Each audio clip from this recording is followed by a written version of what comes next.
नमस्कार, मैं हूं अनुज। आज के मुख्य बिंदु में आपका स्वागत है। दया दया वह दैवीय भाव है जिसके उत्पन्न होते ही मनुष्य का हृदय बिल्कुल शुद्ध हो जाता है। दया के भाव से आत्मा का उन्नयन होता है, क्योंकि यह दया एक दैवीय गुण है। धर्म ग्रंथों में इसे परमात्मा का निजी गुण भी कहा गया है। दया के आचरण से मनुष्य देवत्व को प्राप्त कर सकता है, इससे भगवान को पा सकता है। महर्षि वेद व्यास ने लिखा भी है कि सर्व प्राणियों के प्रति दया का भाव रखना ईश्वर तक पहुंचने का सबसे सरल मार्ग है।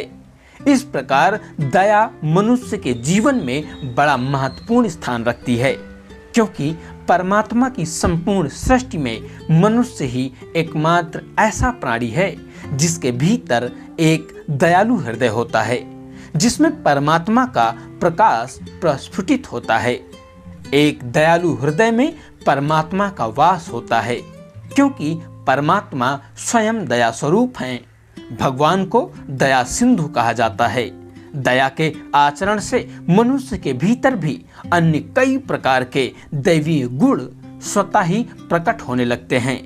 दया और सत्य एक दूसरे पर अन्योन्याश्रित हैं। जहां दया नहीं, वहां सत्य भी नहीं होता है। इसका तात्पर्य यह है कि मनुष्य में न सिर्फ परमात्मा को पाने की शक्ति निहित होती है, बल्कि स्वयं देवत्व को धारण करने की भी पूर्ण संभावना उसके भीतर होती है। जो दूसरों पर दया नहीं करता, उसे परमात्मा की प्राप्ति नहीं हो सकती। दया का एक संस्पर्श पाकर ही समस्त हिंसा, द्वेष, घृणा एवं लोभ, मोह आदि नकारात्मक भावों की भीषण लपटें शांत हो जाती हैं। इसकी अपार शक्ति के प्रभाव से हिंसक भी अहिंसक तथा शत्रु भी मित्र बन जाते हैं। दया से धरती पर प्राणियों का भला तो होता ही है, परमात्मा की यह सृष्टि भी संतुष्ट एवं प्रसन्न होती है।